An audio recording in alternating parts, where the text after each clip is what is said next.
Hello guys, Life Hackster here, and today we will check and test out the Blink Video Doorbell version 2.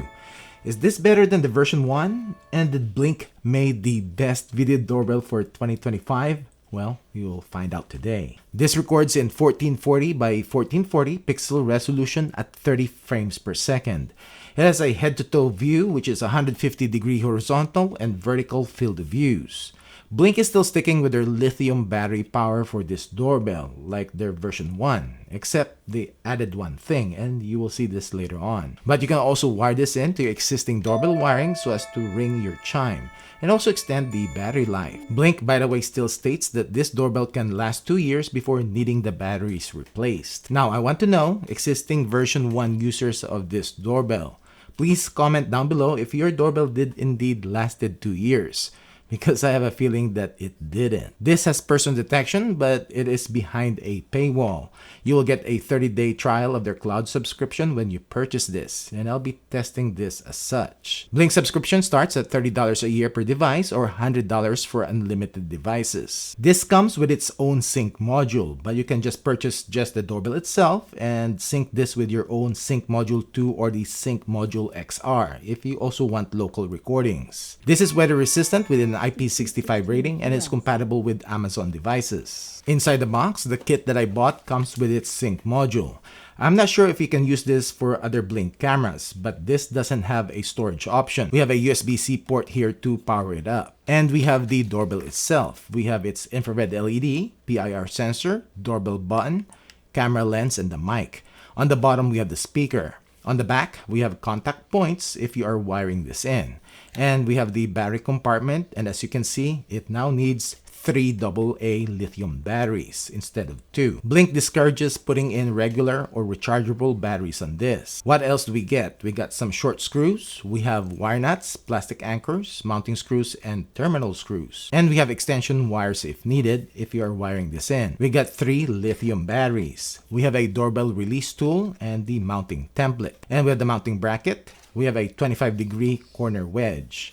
We also have a USB-C cable for the sync module and its power adapter. Just a comparison to the older first-gen Blink doorbell. The new one is a tad wider and definitely thicker, which if you put it in the mounting bracket, this is how thick this doorbell is. And as you can probably see here, there is a gap between the bracket and the doorbell.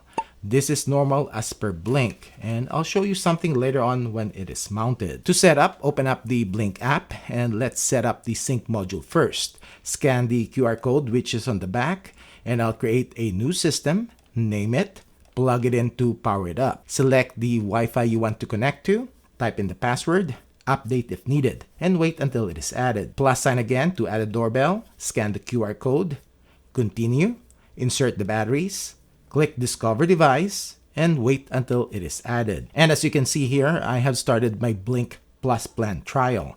So you will get cloud recordings and person detection for 30 days. Now, I initially wired this into my doorbell chime setup here just to double check the features if there are any when wired in. You also have to set it up as wired in the app so that you can trigger the chime when someone pushes the doorbell button. And I guess that's it. No pre-recording or option to record 24/7. Batteries are still required even when wired in. So I guess it will help out a bit to lengthen the battery life. To install, depending on your setup, you might need the corner wedge, but I'll just screw in the bracket with the 2 included screws. There is a center screw hole here, but there were only 2 mounting screws included. Also, these 2 screw holes are the same size as the older version. Just hook the camera on top like so and push it in until it clicks in place. Now I'll show you. See how wobbly that is? And the mount is secured. It is in between the mount and the doorbell. This is just a poor design choice by Blink. To remove the doorbell, you can use the included tool to push here on the bottom to release it. Let's check these settings in the app. When you open up the app, you will see the snapshot. And you can change this manually by refreshing the thumbnail, which takes a little bit of time. Now you can arm or disarm the system here. Click on the snapshot to load up the live view, which the same as refreshing the thumbnail, it takes a little bit of time. Now you can save the live view, start two-way talk, which is full duplex. Clicking more, you have device settings, we have general settings, motion settings, on the motion recording types, you will see that I have person detection and I'm on their free trial. If you don't subscribe, then you will only get all motion detection. Motion sensitivity, the same as usual, up to level 9. Motion zones, grid type, and you can also set privacy zones. Read trigger time.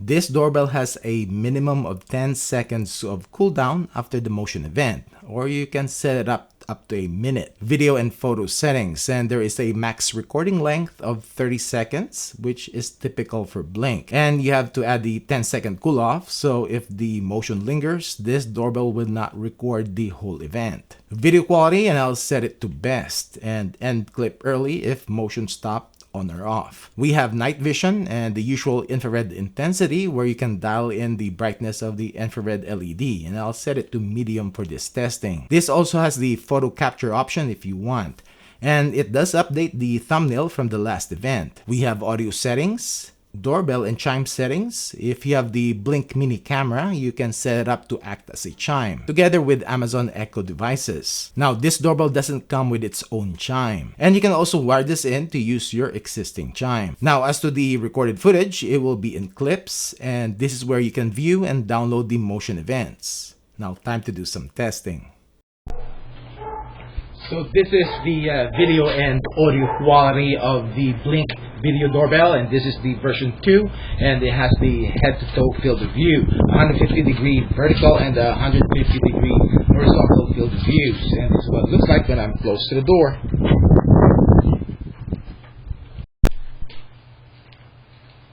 So this is the video quality of the Blink Video Doorbell version 2 at night, and this infrared LED is turned off, and I have my porch lights turned on, and this is what it looks like when I'm close to the doorbell.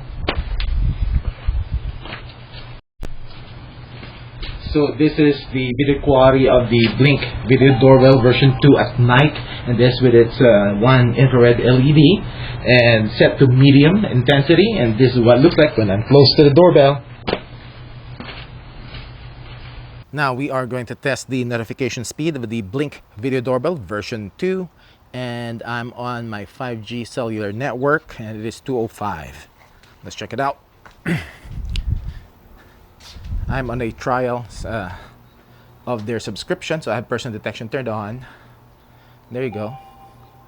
And Blink doesn't have rich notifications even if you are subscribed.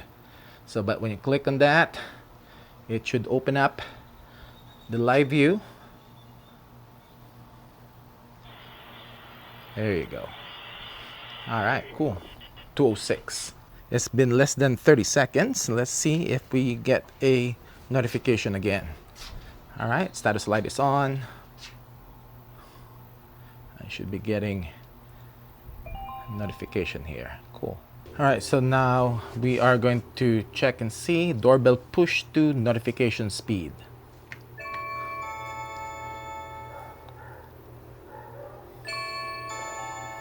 Alrighty. So there's no rich notification, but when I click on it, it should open up the live view. There is a little bit of wait though. There you go. Alright, so we are going to do the porch pirate testing for the Blink Video Doorbell version 2, and I've set it to the highest sensitivity, and I got a package right there. Let's pick it. Let's pick it up and see if the doorbell is going to record us.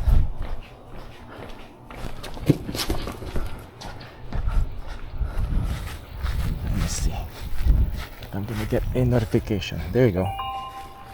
I got notified, but we will see the recording here later on.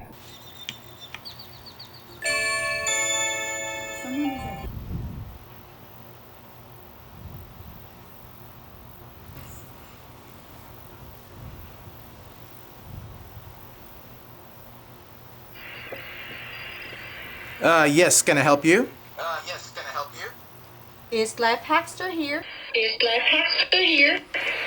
Sorry, he's not here right now. You want to leave a message? Sorry, he's not here right now. You want to leave a message? No, thank you. Yes, can I help you? Is Life Hackster here? Sorry, he's not here right now. You want to leave a message? No, thank you. Well, what do you think?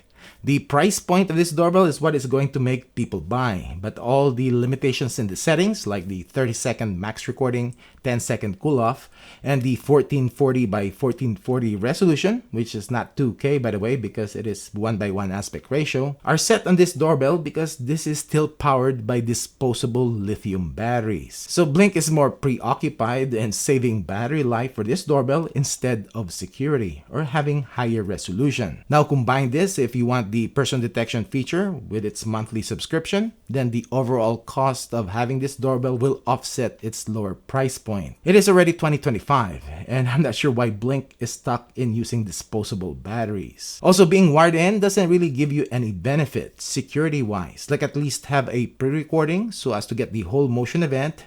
And I already know that Blink will never offer 24/7 continuous recording. Also, this doorbell has bare bone features, no rich notifications, no package detection, even that it has a head-to-toe view, and no option for pre-recorded responses, which a lot of its competition have. Lastly, aside from being chunkier than the older version, the mounting design and how wobbly this is when mounted is just a poor design choice by Blink. I'm not even sure if this is any better than the original version. Anyways, that's it for this video. Thanks for watching.